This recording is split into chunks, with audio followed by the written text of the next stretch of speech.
Hey everyone, this is Michael with dataBridge. We will start here in about 45 seconds. We'll get about a minute for folks to join us and get started.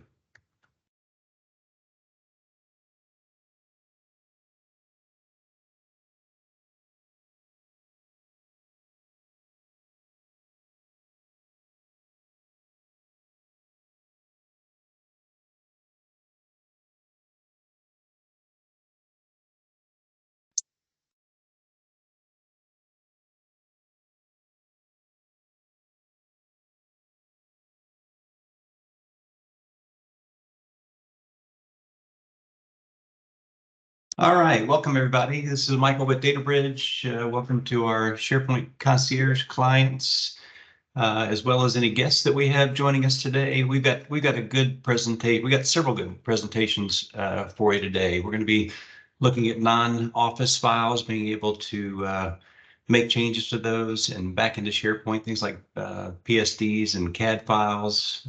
Leona's going to show us talk about the retirement of classic stream and the new modern stream. We're going to look at custom templates with package flows. And if probably the most common thing I hear from clients is just a concern about people sharing information, both in their organization and especially outside their organization. And Rick's got part one of a presentation on sensitivity labels. Being able to label documents, emails, invites that are going out there to make sure that they remain secure. Used to be pretty simple with on-prem and a firewall and everything on the network, but I think you're really going to find some important information on that today. Again, this SharePoint Concierge webinar is part of our SharePoint Concierge service, where we do monthly webinars, making you folks aware of new features and functionality that come out in Microsoft 365. We have one-on-one support and training for our clients if they see something they're interested here today. As well, Christy's going to tell you in a little bit, we'll put not only the slide deck, the recording of this, but additional documentation that you'll see here into a learning site on your tenant. So that's coming up as well. So with that, welcome everyone. I'm going to turn it over to Christy, who will be your host and moderator today. Hello, everyone. Warm welcome to our SharePoint Concierge clients and our guest today. Thank you so much for joining us for our live webinar brought to you by dataBridge's SharePoint Concierge service. I'm Christy Dahlbeck, and I'm pleased to serve as your host and moderator for today. So like Michael mentioned, we do have some valuable information, some tips to help support your role as the SharePoint user. Today, we are going to hear from Leona, who's going to show us how to open up the non-office files and desktop apps to view, make changes, and then how to sync back to OneDrive and or SharePoint. And then Leona is also going to share with us some important information regarding the retirement of classic stream web part. Then you're going to hear from Dylan, who's going to demonstrate how to use custom list templates with package flows. And then Rick is going to present part one on how to use and apply sensitivity labels. Now we do have there are a few instructions before we get started. Those of you that are not familiar with the webinar format, attendees, your mics are muted until the end of the presentation, but I do want to encourage you to use that chat window as we move through the information. We may pause and be able to answer some of those questions live, or you will receive a answer from a team member in the chat window as well.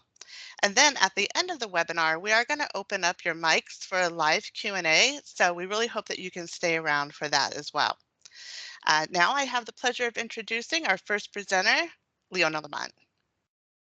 All righty. Well, welcome everyone. Yep, I'm going to go ahead and start off with talking about how to engage with non-office documents and still gain the benefits of SharePoint, but engaging with those documents and editing them and such, maybe on a local app. So for those who are aware, Office 365 and SharePoint document libraries, you can easily go into any of the Office 365 document types, so Word, PowerPoint, Excel workbooks, etc., and easily come into them and start making modifications all through the browser. However, if you try to do that to a non-Office document, you either get a preview of the document. So if it's an image format, you'll get a preview of it, or if it's a PDF, you get a preview of it as well. However, if it's a CAD file or any other sort of file format that maybe isn't an image, you'll kind of get a prompt like this that will give you capability of downloading it. I really would always suggest staying away from the idea of downloading it if it's meant to be somewhat of a controlled document in which you're going to be making modifications to it, and you really want to have that version history. Downloading it will just mean that you keep a local version of the document. It's not synced to SharePoint, so therefore you kind of lose that live updates and version tracking easily. Now, presumably, you could also still continuously overwrite the document if you wish to do so, but I'm going to kind of show you probably a little bit easier and faster way to kind of engage with your content. So what I would really suggest, again, this is one of those things that we kind of push a lot of the times, which is going to be the sync control. So if you ever see in a document repository this option right here for syncing, so let me zoom this in a little bit more for us. This sync button will allow you to sync to whatever you have selected. So as of right now, we are in this library called syncing. I click this sync button, it will sync the entirety of the repository. If I had a subfolder and I went into that subfolder and I click that sync button, I will sync to that folder and everything below it. So just be aware the sync button has kind of in context to where you are. So when you click the sync button for the first time, OneDrive will have kind of a prompt that will pop up that will say, hey, go ahead and create credentials. So give us your authentication and then also tell us where you want this to live. I've already done that through my own site. So in essence, a little wizard will pop up and you just kind of follow those steps. Eventually, in your File Explorer, you'll have a new kind of icon for your organization. So here in our example, we have dataBridge, so that's our tenant. And then we have our document library here called web on the site name and then the name of the repository. So we can see our two documents here.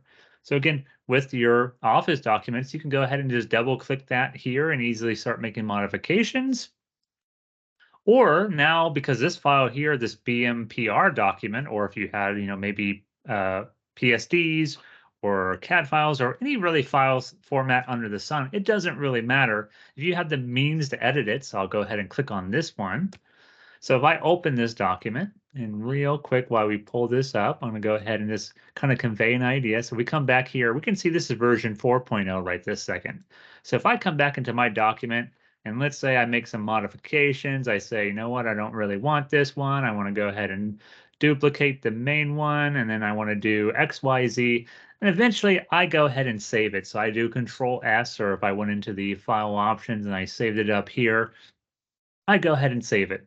My OneDrive will now kind of flag it as syncing up there. So therefore we have this little green checkbox to say that, hey, those modifications have been done. Now, if we refresh the website, we get that version history.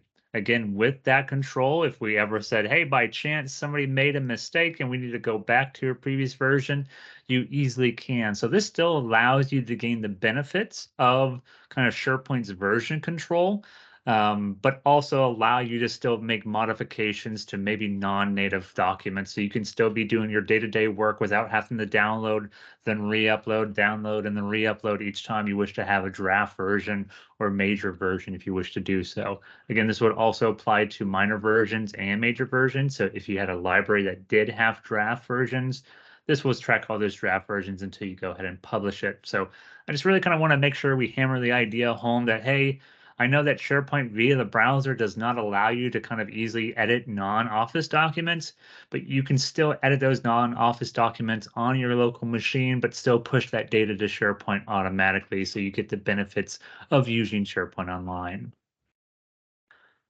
Alrighty, so that covers that very first section about kind of how you can easily engage with non-Office documents and still gain the benefit of SharePoint Online.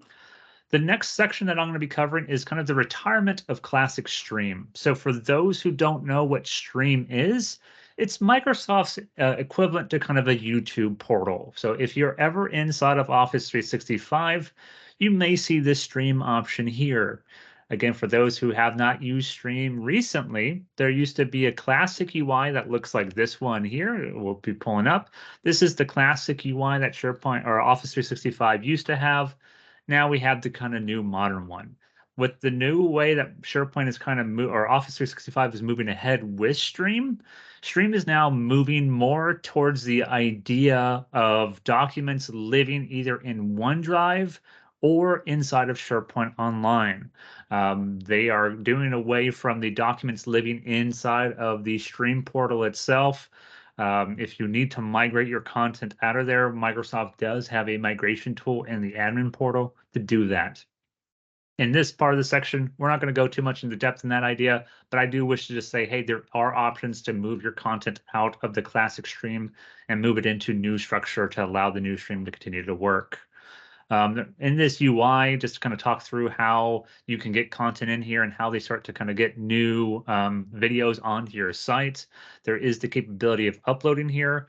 This really just uploads it to your personal OneDrive. So again, just be aware of this option here.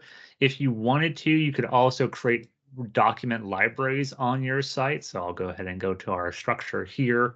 I created a document library called videos. And I just dragged and dropped videos into this repository, which then we can also potentially show either in a playlist or in a video web part, which we'll show in just a moment. There's also recordings. If you wish to create recordings kind of ad hoc, this is how you can do so versus having to create a meeting and then do a recording via that option. And then this would be the playlist control. So this playlist control allows you to kind of have the old playlist control to say, here is going to be, maybe 3 to 5 videos that we want to have easily be selectable via this UI, which we'll show in just a second.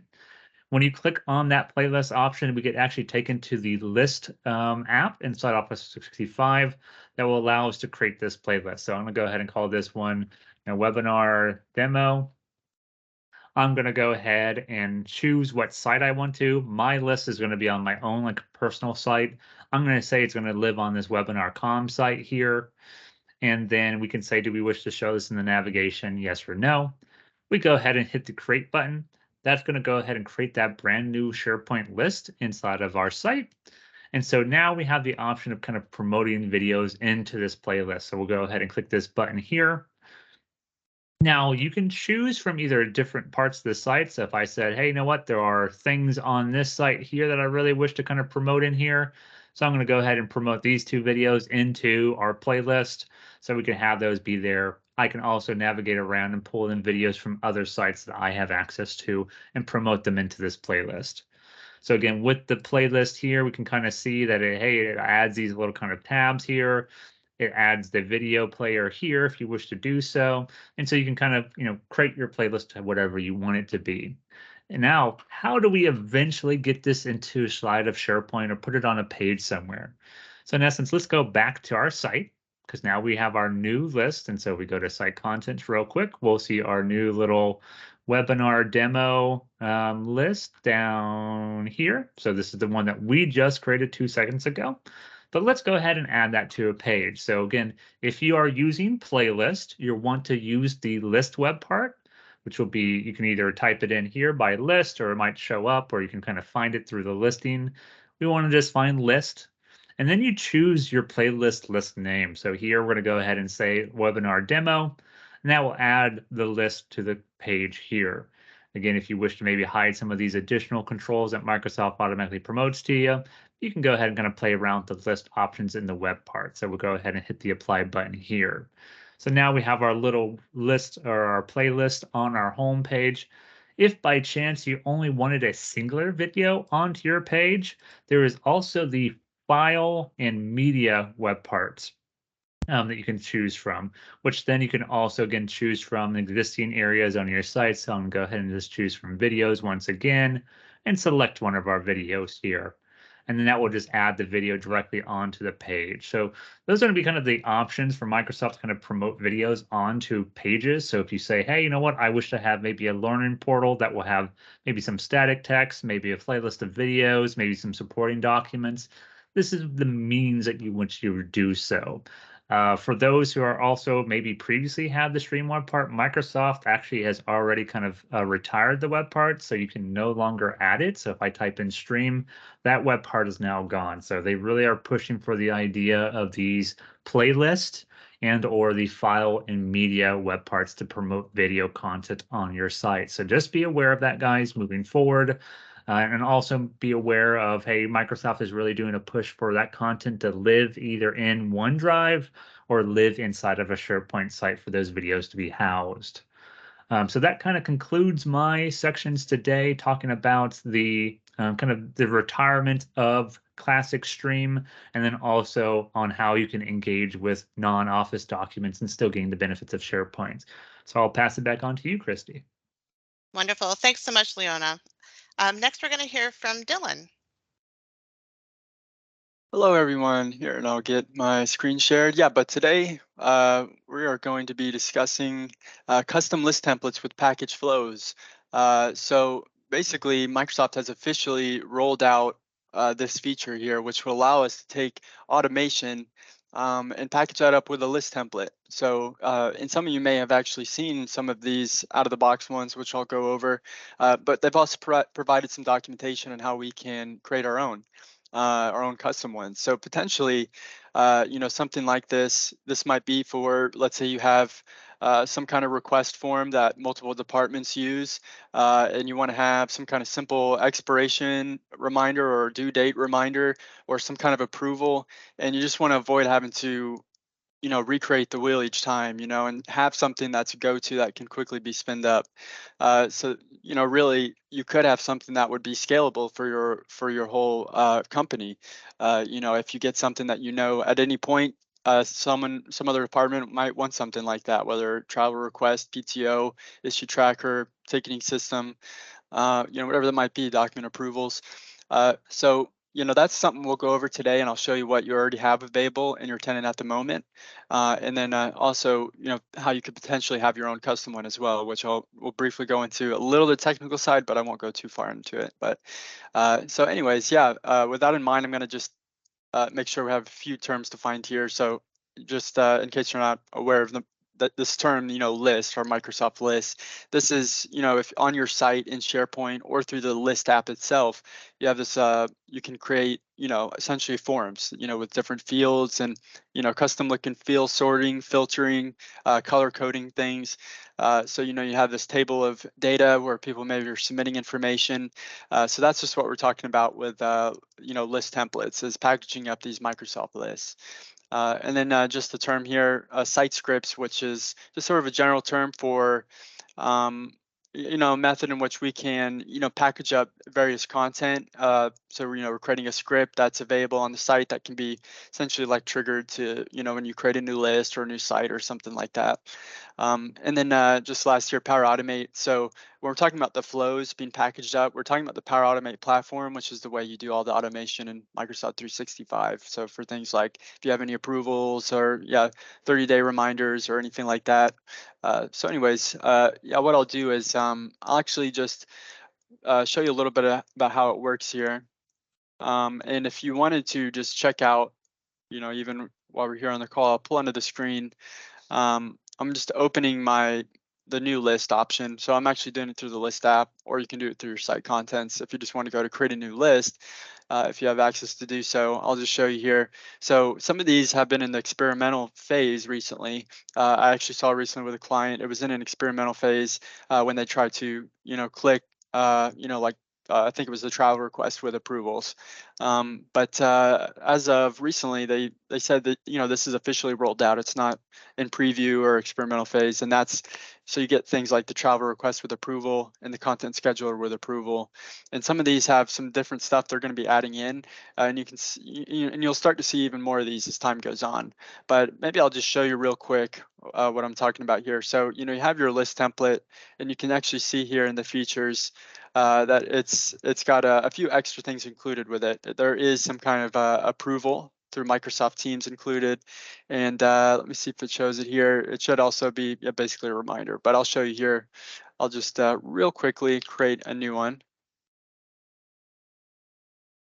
So basically, you can choose a few things about what you want there, but what this is doing is it's going to spin up, and we have the option to also roll out a flow essentially.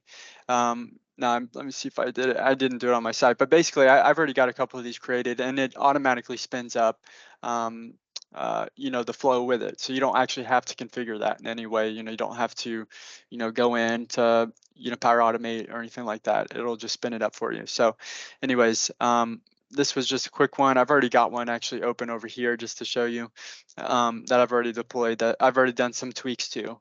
So this one, this content scheduler, it's already got the flow deployed. That does a 3-day reminder before the date on the form, the draft due by. And then I've also added a few things like my own just calendar view. So let's say, there is something out of the travel request that can be deployed. Well, there's this out of the box one. But let's say you want a few additional features to it. So whatever it might be, and you'd be like, yeah, we want to have a calendar on there, color code by some of the categories, maybe add a few things that are relevant for you guys. Well, at this point, we can actually package this up and, ultimately could package up some kind of automation there too. So what I'll show you is basically how that works. So I'm going to bring over into the screen. I won't get into too much of the code, but there's just basically this command here that's been around, which is just, you can get the list. So you just connect to that site, and then the method I'm using here is just, get me create a site script of that list. So it's just automatically spinning up some code of what that list is. And then in this case, I'm just exporting it to a JSON so we can make a little tweak to it. And that's the key piece here is we're just, instead of just automatically creating the list template based off the list, we're going to export what it generates and add a little snippet that includes the flow. So that's basically what happens. So I'll just show you real quick. So I have an export of my list, and this is just the snippet. So we're adding an additional action into our list template that says import business apps. And so this could potentially be different types of apps, whether it's Power Automate, presumably Power Apps, or various other things too that could be packaged into your template that gets deployed.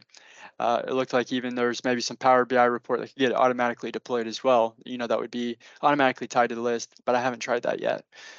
So just to show you what it is it's just what we're doing is, we're getting our flow. We download a copy of our flow, which I'll show real quick, and then we're just referencing that in here. Then we're just zipping this all up, and then we're deploying it. So instead of just saying create the list template off the list, we're saying download that schema, and then let's make a tweak to it to reference a flow that's going to get deployed with it.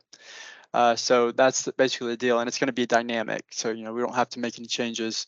So I'll just let me go over to what I wanted to show you. So this is just example of the flow file, and basically in Power Automate, what I've done is, I deployed one of the default content schedulers. I customized it, and that appears in the solutions basically. So if you want to see all of the different travel requests or content schedulers people have deployed with flows, you're going to find all that stuff here. Work progress trackers. So all these different solutions that Microsoft's provided. This is kind of the overview where you can see all of them that are deployed in your environment. out of the box stuff and some of the ones people have deployed. So I see two here, that I've deployed. And what I did is I exported one of these. So I just did export, I downloaded it. And what you're doing is basically, if that flow is not dynamic, it's tied directly to some list already. Because we're taking an example of an existing one, then we just have to make some snippets.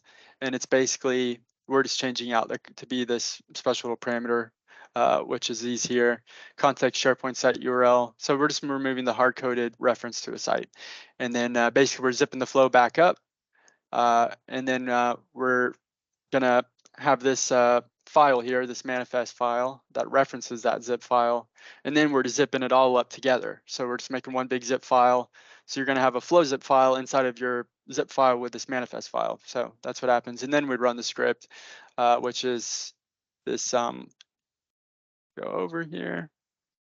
Screen's not large enough. Let me just get over. So it's just a simple script once you have it all zipped up, basically, and it's we're just deploying this as a side script, referencing the file on my computer that I've already got packaged up. And then once you do that, there's another script you can do to run to add it as a list design, which will make it available to other people. And something I'll say too. So if this is something where I can just think of a few people where this could be useful, having a custom one as well as out of the box ones. But there's people that have solutions, they're remaking them all the time, like a ticket system, for instance, or like some document approvals that are across the whole environment.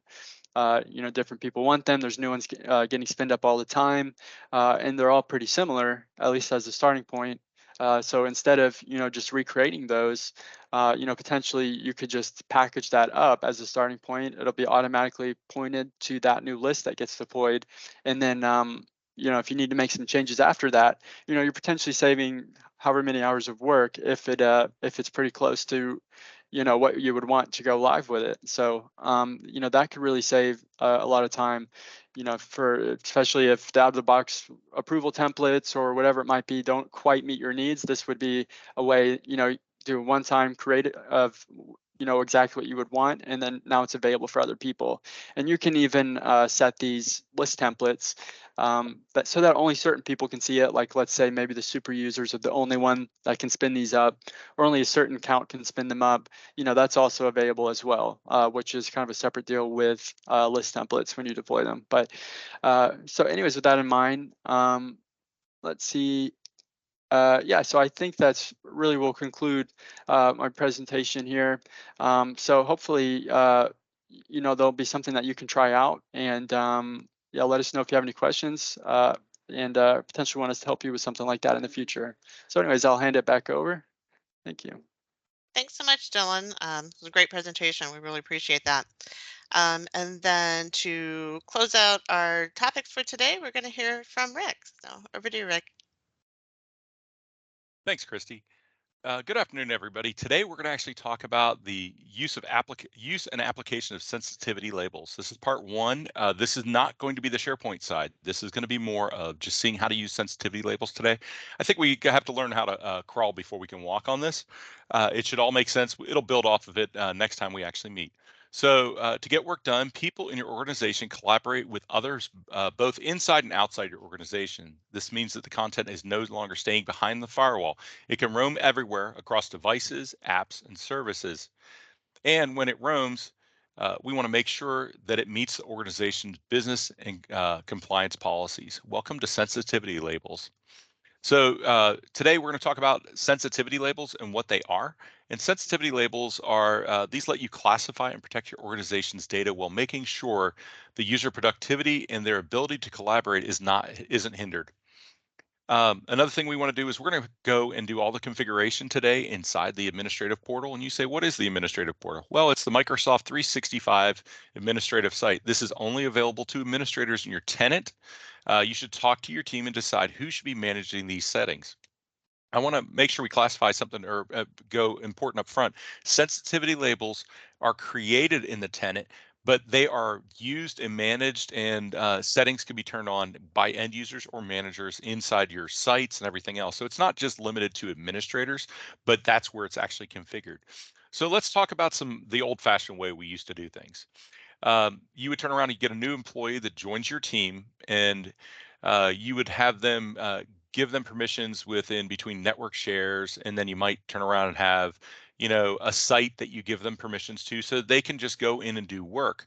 This was great at the time because everything lived inside of a firewall and inside your network. You might have a desktop computer you have there, or a laptop even, but you have it. The only way they're getting into your network is through a VPN.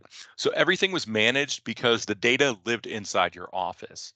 So that's where it was before. Why should we worry? Well, today's examples, I can bring up two of them just to let you know. So you're about to email the staff about the company calendar that's coming up in an event, and it's a Word document. Pretty simple. Your HR department has been really, really hectic that day. They make a mistake and they email your company the roster that includes things like your social security number, your driver's license ID, and your home address for every single employee inside the company. This is a simple error, but it can be devastating to your company. Another one might be that you're a consultant company, you have employees, and you also have subcontractors. Since these are not employees of your company, they have personal computers. A subcontractor contacts you and tells you that they lost their laptop and the company data. Like I said, the problem is we've lost control of our data, and then we've made costly mistakes based off of it. Now we're going to actually go into what I call, like I said, it's the sensitivity labels. With Microsoft 365, you have the ability to protect your data with something called a sensitivity label that might change the way you think of data security. What are sensitivity labels? A little bit more on it. Labels are something you set up inside Microsoft 365 and apply to the following. You can apply them to your documents, to emails, to Teams, or entire SharePoint sites. You can even do calendar events and or meetings and things like that.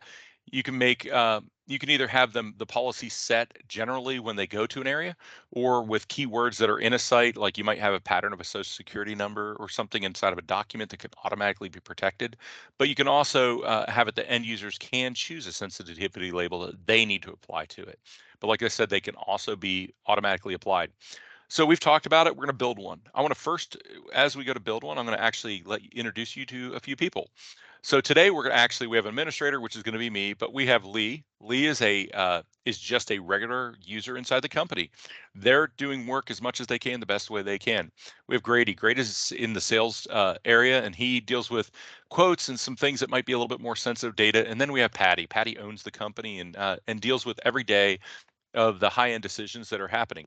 So we want to actually see what's going to happen if we send articles or documents out and it goes the wrong way, and what happens. So the first thing I'm going to do is I'm going to open up the Office 365 portal. I'm going to the home page. If you notice, office.com. On your left-hand side, if you have administrative rights, you're going to see normally, unless this changes, which it always does. Currently, Microsoft has admin on the side. Of course, these can be customized. I'm going to go to the waffle up here, that waffle menu. If you notice in here, we have admin. I'm just going to click on that. It's going to bring up the administrative site. So when you come in here, the first thing I do is always hit show all. It's always going to have your favorites and things that are pinned, but I just want to make sure that you guys see everything in here. And we're going to go into compliance. And compliance this is the purview. If you've heard about it, Microsoft Purview, this is their policies and everything else they have for your tenants. All Office 365 tenants have these. It's just, are you using it or not? And then we're going to go to information protection. Sorry, it just clicked on me and went, there we go. Information protection. So one thing in here that's really nice is that if you've never set up anything in here, Microsoft is actually setting up default templates. They have the ability, there'll be a link and an image here that talks about a trial. And it's not a trial of the product. It's just saying, hey, do you want to try with starting with default labels? You can hit yes, it's going to build them. Labels, there's going to be two steps to this. One is a label. The label is something you're going to define what makes it special. And then there's policies as how is it applied. So building labels doesn't mean anything's going to happen at all. It just gives you the ability to have starting points. So I'm going to go over here and I'll show you in here first, just so you see. Here's what labels look like when they're in here. You can see that I can expand and collapse this. So you can categorize, have it top level, and then have child ones under it. I'm going to show you real quick here. There's labeling policies. This is the area that when we're done, this is going to be where we assign something to actually go and get attached to something. But we're going to start with labels. So in here, like I said, if you notice, I have create label here. If I want to publish a label, I can check mark one and I can actually publish it and put up a policy that goes with it. So as nothing's checked, you can see it says create a label. I'm going to go over here and I'm just going to check mark the confidential because that's where we're going to go. If you notice, the title itself changed to say create sublabel. So we're going to click that. It's going to bring up a wizard. Wizards are great, aren't they? So we're going to come in here and you can tell it's under the parent label of confidence right there, or confidential. We're going to actually go in and we're going to create one. And when I do, it's just going to be a temporary one because there is a caveat. Whenever you do these, they take up to 24 hours to publish. So if I was to go through this whole wizard right now, you wouldn't see what I'm doing anyway. So we've already created one, but for right now, we're going to turn around and create a just a temporary one. So the great thing is some of the information was in here. This is the name that's going to be, you're going to see on the labels and everything inside of your portal and where it's at. This is the display name. This is what it's going to show to the end user when they do it. And then there's also a description that's seen to the end user. So as they mouse over something, it'll give them a description. My other one's going to have private information, not for external use. And well, let's just do the same text there just so you can see it. So right here, I'll paste that in. There we go. So, and I'm just don't want the same label name because the other one has it. If you want to have descriptions for administrative, you can do it. Here at the bottom are colors. The colors can be set, but can only be set at the parent level. All children items will have the same color going through it. So just to think of that. So we're going to hit next. Oh, validation failed. I can't do test. I've already done test. How about that? There we go. Well, let's do test one. Failed. Oh, it's the name. Sorry, excuse me. I can't even cheat with the name. There we go. We'll go test 1. There we go. All right. What else am I? Oh, there we go. I pasted it in the wrong spot. Everything's going to say test today. How about that? We're going to go to the next level. So in here, what's going to happen is these are the things that you want the label to be applied to. So there's items. Now, what are items? Items can be anything at a particular level that you're dealing with. So that could be a file, it could be emails, and it could be meetings, which are calendar invites and things like that. We're not going to deal with meetings today. That's actually it's a whole nother level that we just don't want. We want to keep this simple at here. You can see that groups and sites is grayed out. That's because right now I don't have this tenant site set up to use it yet. Once I enable the policies, which I'll do on the next presentation when we go to do it, it will be available for in checkmark. And then this right here is a preview of a schematized data assets. This is really new within Azure and everything. It's getting added. Just going to leave that out for right now. So the only thing we're going to look at is items. We're going to look at emails or files and emails. Those files are going to be Word documents, PowerPoint, Excel. They are going to be based off of currently any kind of file type that is a Microsoft Office file type, just to let you know. At this level, when you go to SharePoint itself, you can't apply them to other documents, just to let you know. So in here, it's going to talk about what do we want to do. So we're going to actually go here and we're going to do two things. We're going to apply or remove an encryption. So the next screen is going to give us the ability to see what we're going to encrypt or not encrypt. And then here, we're going to also apply labels to it so we have it. Now, if you watch over on your left, a little trick that happens is I just check mark those two things. This now turns around and actually brings in the step that we're actually on. So in the encryption area, what we're going to do is just leave it to configure encryption, and we're not going to assign the permissions down. We're going to assign the permissions as they apply the label. So when we switch that, if you notice, we've got some extra settings down here they did. We're gonna make sure that when this is applied, we're going to encrypt emails. So instantly, if you worked with other companies, they have encrypted emails and things. This is one of those ways that they can do it. They can encrypt the email from here. The other is we're going to encrypt or we're going to tag anything that is a PowerPoint, Excel, or Word document right here and set permissions. So as a file is created, it's going to come up with security and you will get to actually see it prompt with what kind of permissions do we want to set on things. So we're going to hit next. And then in here, this is the fun area. We're going to do some things like James Bond style in a minute or one of these guys. So I'm going to go in here. What's the other one out there? I can't think of it anymore. It's Mission Impossible. We're going to do that kind of stuff. So we're going to customize the label here. And this is a watermark across the front. So we're going to do this. And if you notice, it's diagonal. So it's going to go across the front. I'm going to do 50. Let's just make it big. How about that, guys? Oh, this actually, I forgot. Everything's based off what I did before. I'm going to leave it at 25. 25 is decent. You'll see it. I was going to make it bigger, but it would take forever to get there. So it's going to say confidential. It'll be at a diagonal just angle across the screen. We're going to have it in red, and it's 25 points. We're going to also do a header on here, and we're going to turn around in the header. We're going to say confidential again. We're going to do this as 20, and we're going to make this one be instead of center, it'll be centered instead of left, and we're going to make this yellow. So at this point, what we've done on here, and you'll get to see, is a Word document's actually going to have across the top, it's centered, the word confidential, and across the front. This is not the content. This is a watermark that goes across it. So you're not actually having all that in there. So we're going to hit next. And this is an area I talked about auto labeling slightly.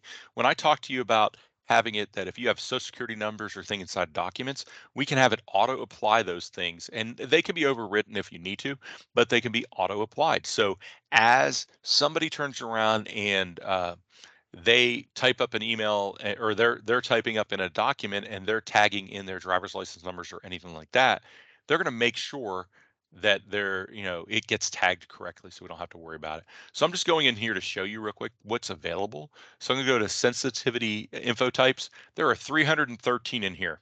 There's a lot, and there's a lot for many, many reasons. We're going to actually go here and we're going to limit what we're looking at just to US ones right this second. There's other things, but these are specific to the United States things. So if you notice in here, there is things like a passport number, a banking account number, your driver's license. These are based off of regex patterns that they do of things that are normally seen, taxpayer ID, your physical address, and your social security number. So you can auto tag things based off these to make sure that you can set permissions. So we're tagging sets a sensitivity label. Just remember that. And then afterwards, your policy is what sets your permissions, that it's going to be who can see it and things like that. And we can also set permissions in here if we needed. So I'm going to go back up here. Just going to turn that off. It was just to show you around in there. I'm going to go to next. In here, these are what we'd be using for groups and sites. They're turned off right now. But like I said, every setting is shown on the wizard. It's just the ones that we pick are available. The rest will be grayed out. We're going to go here and we can auto label things. This is for that preview I talked about with Azure and everything, which is going to be awesome, but I'm just waiting for it to get out of preview. We're going to hit next. This gets the review, tells you the name. So I can go here and say, oh, I want the name to say something else. And then I got to go all the way through. Some wizards are great because they actually include you can just get back to it, but you can go to any of these steps and adjust anything you need. We're going to hit create the label. So when it's done creating the label, what's going to happen is we're to a point that says, hey, your label's created, but we haven't published it. So this wizard will let you publish it right now, or you can do it later. We're going to say publish label for the users. So we're going to hit next. And then at this point, it's saying, which one do we want to publish? So this is one I already have. This is the one we're going to use, the dataBridge demo policy. But because we just created the label, we're going to go here and we're going to pick it. Now, I want you to notice something on here. I don't like this, but everybody looks at it and you see buttons. So I see next and cancel. But the problem is we have not picked a sensitivity label. They have choose sensitivity label. This is a link, but it actually is for an action. So we're going to come over here to test one. We're going to check mark it and hit add. Now you can tell that it's under here as confidential test one. That's the one that we just picked. So we're going to hit next. And it says right here, admin units, we're not dealing with these on here. You can see it's an E5 is required on here. My test environment's an E3. In here, we're going to publish it. And this is where does this label, who can see this label? Who can actually deal with editing it or anything like that? So we're going to leave this to all users. So all users will have this as an ability for it. And then right here, these are two things that you can do. This is the first one, which is if we had policies that are automatically set and in the label we put permissions in there or any kind of adjustments, what's going to happen is if the policy is applied anywhere and somebody wants to remove the policy, they've got to actually put in here justification of why they're removing it. So you have the ability, and it's logged, so you have the ability to even track when something's been removed. But we're going to check mark the one that says require the user to apply the label to an email or to a document. So at this point, they're actually going to get, when they save a brand new document, it's going to apply a label they're using. So you can tell we can do right here, we can put permissions to be on Power BI for reports and things like that. And also it's got a custom help page. So we can build help pages on exactly what they need to do if they have a question. We're going to hit next. And then default settings for this document, we're going to leave these off. If we set this, what will happen is when the document comes on for every single user, that'll be the policy that's applied. Being that we can have multiple policies, we're going to leave that off. Again, these policies can be turned on, just to let you know, in a future session when we have it. You can actually have a document library inside SharePoint that will have that policy pre-applied. So instead of doing it here, you do it there. So right here, we're going to apply default for your emails. Again, it's required to have one, but we're not going to enforce it, or we're not going to turn it on. It'll be turned on when they do it. So I'm going to hit next. And then default labels for calendars and events. We're not using calendars events, so we're going to bypass that. Power BI, going to bypass that one also. We're going to put a name on this. I'm just going to go test 2, and we don't need a description. This is just for the policy name. I'm going to hit next. Of course, we get the same review that we had, and we're going to hit submit. So right now we're creating it. Again, I want to emphasize this takes up to 24 hours, like it says right here. And I will say it takes probably, I would say, an hour or so. It's not instantaneous when you see it, so you may have to just wait on it. As we look in here now, you'll see it here. So it's right here, but it's dealing with the end users. It's almost like group policies. It pushes down to the users. We can see test 1 is here. For our testing purposes from this point forward, we're going to use the one that is the dataBridge, which is the private information. That's the dataBridge one that we're going to use. This has the same settings that you just saw me go through. I wanted to make sure I use the same things. The label policy over here, this is the dataBridge demo policy. This is the same settings that you just saw on the other one. It's going to be applied here. So far, all we've done is configured it. Now we want to actually see what it's like when an end user gets part of this. So we published it, and like I said, up to 24 hours. So we're going to go over and switch over to Grady. Grady's our salesperson. Grady's going to turn around and send out some emails. Grady's really, really busy today. So today when Grady's doing stuff, it's like, wow, I've just got to get out this a document out here. So we're going to create 2 documents real quick. And the first one is, we're just going to call it, this is not for Lee. We're going to make this as simple as possible so you can see it. So this one just says, this is not for Lee. Everything gets done. One thing you're to see up here in your window up here, you'll notice if you haven't already seen it, it's just called a sensitivity button that you have on your ribbon. And you can see this is already published, this one right here. If I mouse over it, it gives me the text I was talking about that was in the preview of the end user. We're not going to click it on here right now.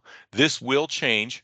I will tell you, because everybody's using Office 365, we'll have a link that's actually in the notes for it. There is a link to Microsoft that you have to actually install the sensitivity labels. There's like a utility that gets installed when you're doing the Office 365 version compared to if you're doing group policy.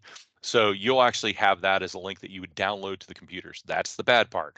The great thing is, if they don't have it, the documents start erroring. So you are actually protecting yourself when you have that sensitivity label piece in place, and it's required. So at this point, we've got the document. This is the first one. We're going to hit save. When I go to hit save, I'm going to put it in a folder that I want, just because I want to make sure that we've got it for everybody. So this is a shared desktop we're using for everybody. So this is a, just our sample. And you notice when I get done right there, the first thing it did is it came up with an add sensitivity label. The wizard actually is smart enough to say, hey, we have a policy that's applied to everybody. They have to pick a sensitivity label. So we're going to select the label. You can see confidential, private information, and then I'm going to hit click it. So at that point, I can save and close. But what happens is now it turns around. Remember, we had a setting in there that said that we're going to apply permissions whenever that sensitivity label is picked. So we're going to restrict this. So the first one we're going to do is, and if you're administering this and you need to actually get into it, please make sure something very, very important. If you notice right here, the Rick, this email is the administrative account that I'm using. If you don't add yourself, you'll actually lock yourself out of it. So just make sure that when you have a document, you add yourself if you're going to. So right here, I've got 3 people. I've got myself, I've got Grady, and I've got Patty. So we do not have Lee. Remember, this is not for Lee. I'm going to hit the more information to let you see in here. So this has the 3 people that we're dealing with. Grady's the owner because they're the one creating the document. They have full control. If you notice, we can do document expires on. So that's, in my opinion, that's a great spot, because when an email or a document leaves your organization, let's say, it makes it that it's time bombed, that after a certain amount of days, a user can't get to it. Also, by default for this policy, it's got print. You can't print. It's not enabled by default. And then if you notice in here, it says allow users with read access to copy content. So you can actually turn that on. By default, this policy makes it you can't copy the document, the text in the document. So this file is protected at that point that somebody that's just read only can't select all and copy the text out of it. And it says right here, access content programmably, which is VBA and things like that could happen. Could be SharePoint Online, which is indexing and things like that. So this right here is if someone else needs permission, it'll tell them who do I have to email to get it. And we're going to turn around at this point, we just hit OK. So we're leaving that. And now here we go, guys. So if you notice right here, the header has that yellow that says confidential. And then as we scroll down, you'll see that there's a diagonal. And like I said, 25 is probably too small. I'd probably do 50 for fun. But this gives us the ability here that this document is watermarked now. The document itself is normal. You're not actually changing these. You're not selecting them. They're not part of the document the regular way. It also shows us up top what the permissions are. So you can tell we've got everybody right in it. So you can change this kind of stuff. But from this point, we're going to close it. That document's saved. That's our first example. So that one, like I said, is not for Lee. So now we're going to open up Word again. We're going to create a second document, and this one is for Lee. So we're gonna go here. I just want to copy it, and I'm gonna paste. This is for Lee. So again, all I'm gonna do is save it. It's gonna come up with the same thing that we saw before. Browse over to here, and we're gonna go, this is for Lee. We're gonna do a sensitivity label because it's still required. And on this one, we're gonna turn around and, oh, I never hit apply. which is popping up that permissions. We're going to add permissions in here, and we're going to go, Lee can actually see this one. He can't edit it, but he can see it, and everybody else can change it. So again, what do we just do? We turn around and said that Lee can actually read it, which if you notice, can he print content? No. Is he allowed to read the access and copy the content? No. So right now, this makes it that Lee can see it, but he can't do anything. This is just for testing, so you can see this. I'm going to hit OK. If you notice, it says confidential. It says confidential. So at this point, what's going to happen is Grady's had a really, really busy day. He's got 2 documents he's dealing with. We're going to go new, and we're going to turn around and go over here, and we're going to send an email to everybody. And when I say everybody, I'm going to limit it. I'm just going to put it to us, put all these people on this email, and then I'm going to add Lee. So by mistake, Lee was in the everyone that we sent. And Lee is going to get an article that says, something important. So I'm going to say this one right here is company event.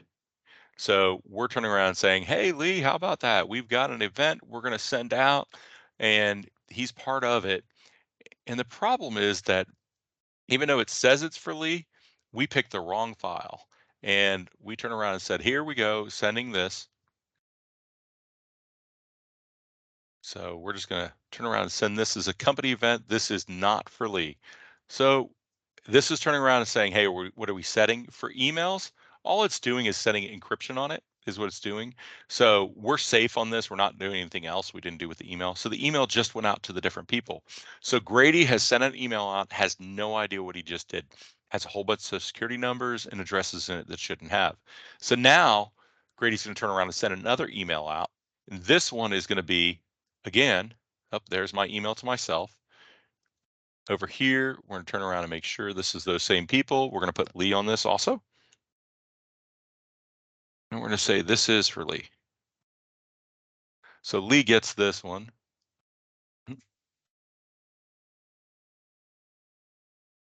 There we go. And we're going to attach a file. And that is the one I want. This is for Lee. And remember, this one actually Lee has permissions to read it, but not write. So at this point, we're going to, again, encrypt the email. The email goes out. So at this point, we should see in a few seconds the email comes in. We can see that there's one right here that was the company event. So as a company event right now, this person is going, Grady's like, yeah, this is great. Whoa, this is the wrong file. So at this point, he opens it, and because it's protected, he just sees this as says confidential, and he's still going to be nervous. Don't get me wrong, because you see this, you're going to be nervous when it happens. But let's go over to Lee's and see what Lee sees. So the company document comes in. And Lee got told, hey, there's an email that came in from Grady.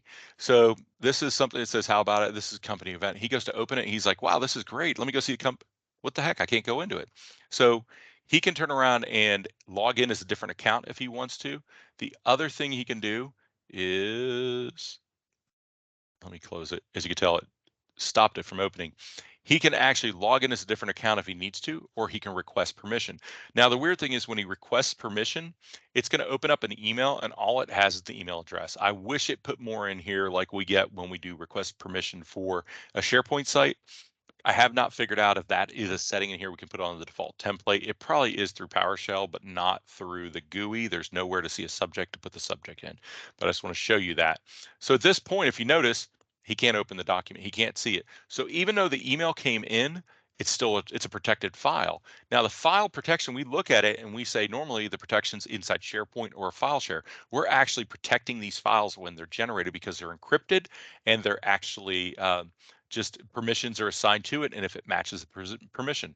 Now let's go look at the one that Grady sent out right there that is for Lee. So in here, if you notice, it opens right up. And it says right here that you're viewing it. So this document right here, look at this. Can I go here and, oh, wow, where's my copy? Well, I'm going to cheat. I'm going to do the old fashioned way, Control C. And now I'm going to come over here, Notepad, and we're going to see what's in my clipboard. So in here, oh, wow, my clipboard didn't change when I just did a Control C. I still have my other one. So you can't do that. But the other thing I can't do is if you notice right here, my print's grayed out. So because of the way the policy's set up, we can actually make sure that when a file goes out to people that are external to your organization, they can turn around and they're not getting the ability to copy and paste. So this could be a legal document or something like that. I will tell you, you still deal with the issue of screen capture when you're dealing with this. So it still is a possibility on there, but there can I don't know for sure on that one. I'm on a VM right now and I'm actually remoting into it. So the policy is not going to apply across this. I could technically see that, but I just wanted to at least let you know. But like I said, Lee can't edit this document. Let's actually go over to Patty real quick and let's see what Patty sees when we go in here. So when Patty goes in, Patty sees the email. Patty opens it. Document opens like it's expected. I can continue to email or to text or type in it. Again, that one thing to remember is this is an email document. That means my copy I'm editing right now is my copy. It's not like when it is with SharePoint and we actually have a shared version of it. So there are disadvantages to attaching the email. We always recommend that you send a shared link if you can to keep protection in there and to make sure that we're collaborating with the same document. So let's go for the one that says this is for Lee. And then in this one, can we turn around and type? We can type all day long because they have permission.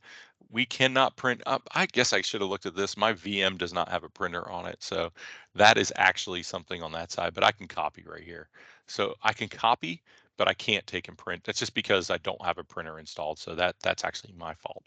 So at this point, like I said, we have two different ways of doing this. The policies are great to use when you're using retention labels. And at this point, I'm going to hand this back over to Christy and just finish up for the day. Thank you for your time, guys. Thank you so much, Rick. Everyone, thank you that has stuck around. I know we've gone over a little bit, but again, that was just a lot of great information, and we appreciate that. So this does conclude this part of the learning portion of today's webinar. In just a moment, we are going to go ahead and open up the mics for the live Q&A.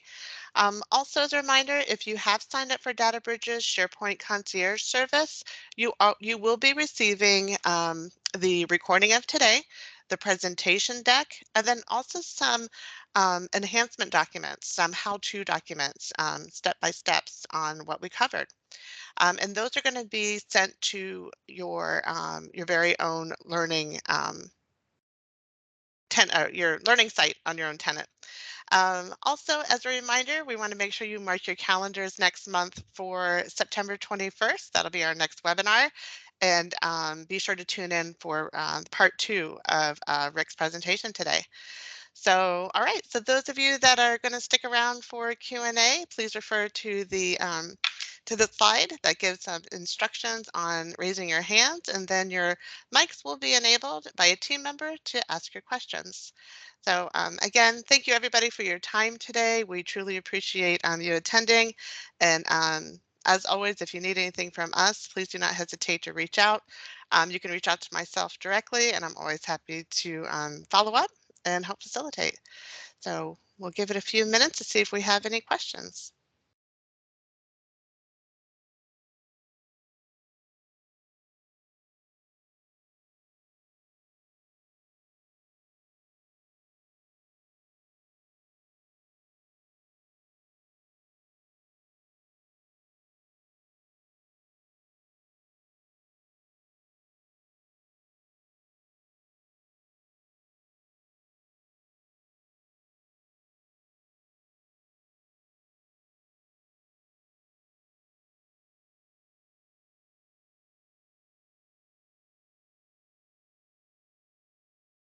I see one, but I can't Right. unmute. Sergio, looks like we have a question from you. Let's see.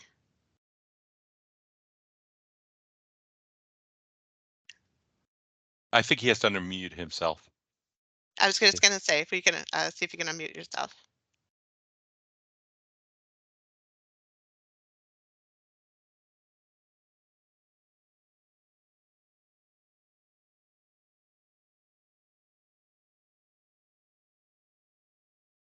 I'm not seeing the mic come off. Does anybody else have the ability to unmute?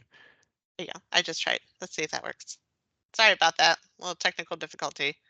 Yep, it's work now. There you go. Hi guys, thank you so much for this presentation. I'm always trying to join all your presentation, and I'm really enjoying watching you. My question, I'm not sure. I mean, it's not really kind of related for these topics today, but maybe you can help me to see what I can do in my company. So we just recently migrated from Google to 365 and all our files in save in SharePoint. So what I did so far, I created the security groups under Active Directory. I added people to the security groups, right? And I linked the security groups to the folders with the files in SharePoint. So only the people who in that security group have access to that folders and can see what is that folders.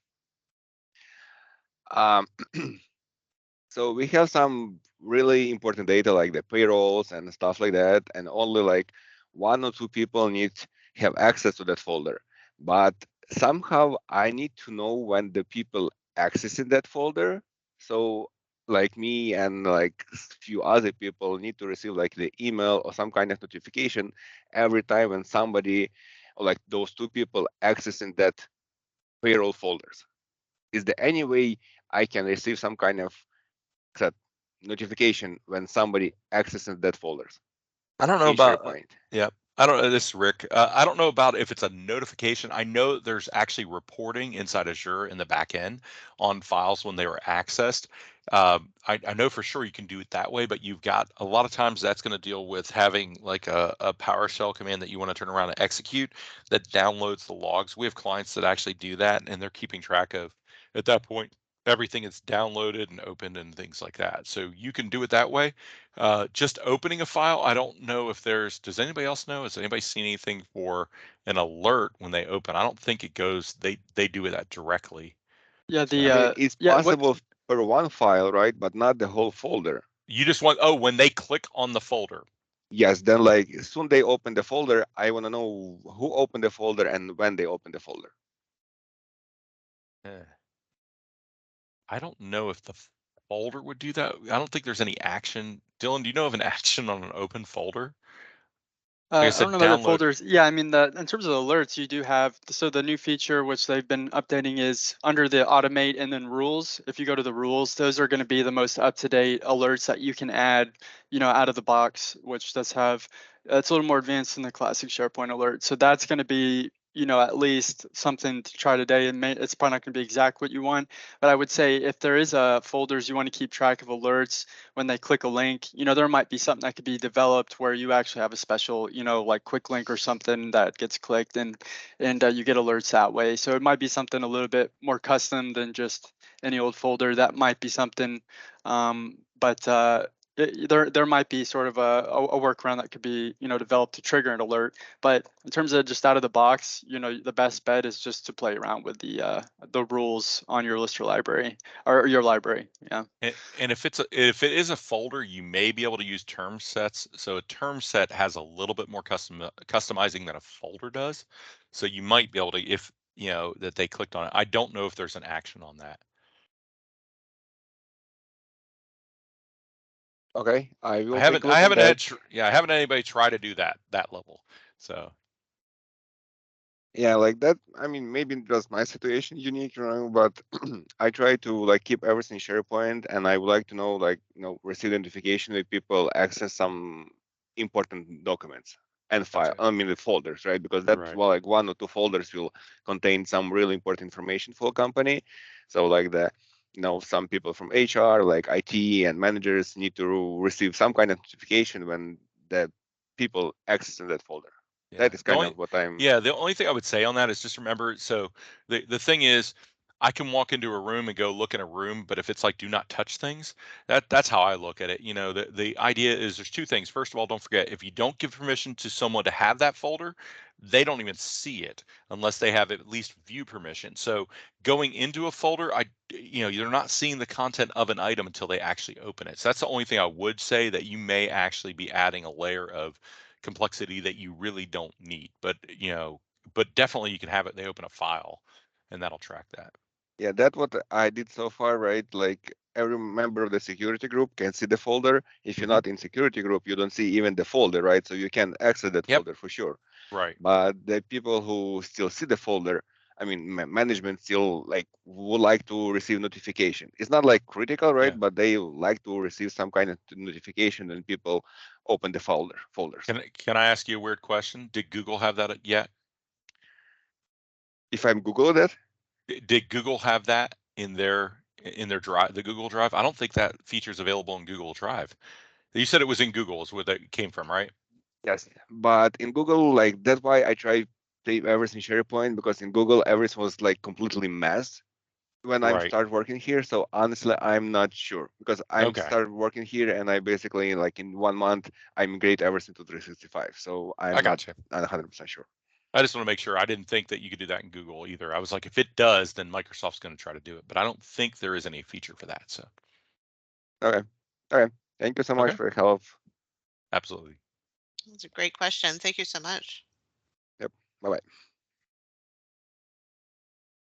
All right. Well, I don't see anybody else waiting in queue, so we're going to go ahead and wrap up our webinar today. Again, thank you everyone so much for participating.